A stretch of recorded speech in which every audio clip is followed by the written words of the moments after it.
देश के संसाधनों पर मुसलमानों का पहला हक की बात करने वाले प्रधानमंत्री मनमोहन सिंह यूपीए काल में 10 साल तक प्रधानमंत्री रहे। मुसलमानों के संदर्भ में खासकर सच्चर कमेटी की सिफारिशों को लेकर मनमोहन सिंह के 10 सालों का दौर फ्लॉप शो रहा। यूपीए के 10 साल मुसलमानों को सब्ज बाग दिखाते हुए गुजर गए। आपको बता दें कि यूपीए सरकार ने 2005 में मुसलमानों की हालत जानने के लिए सच्चर कमेटी का गठन किया था। जस्टिस सच्चर ने साल 2006 में अपनी रिपोर्ट सरकार को सौंप दी थी।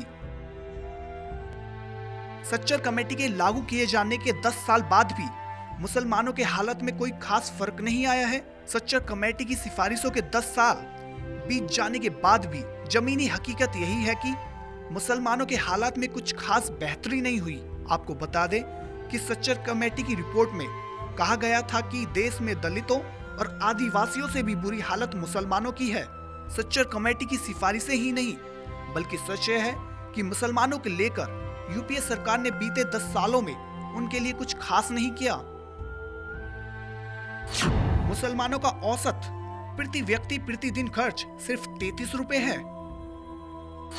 सरकारी नौकरियों में मुसलमान 5% से भी कम है।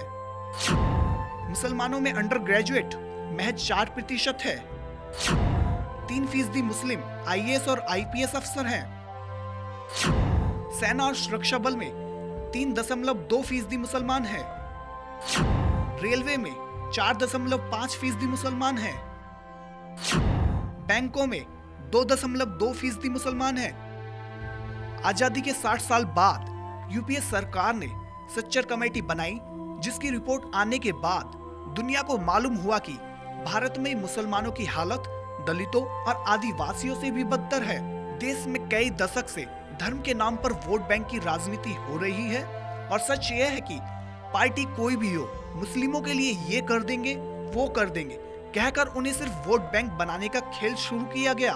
इस शोर में मुसलमानों की असली परेशानी जस की तस बनी रह जाती है। साहिर लुधियानवी के बोल, वो सुबह कभी तो आएगी।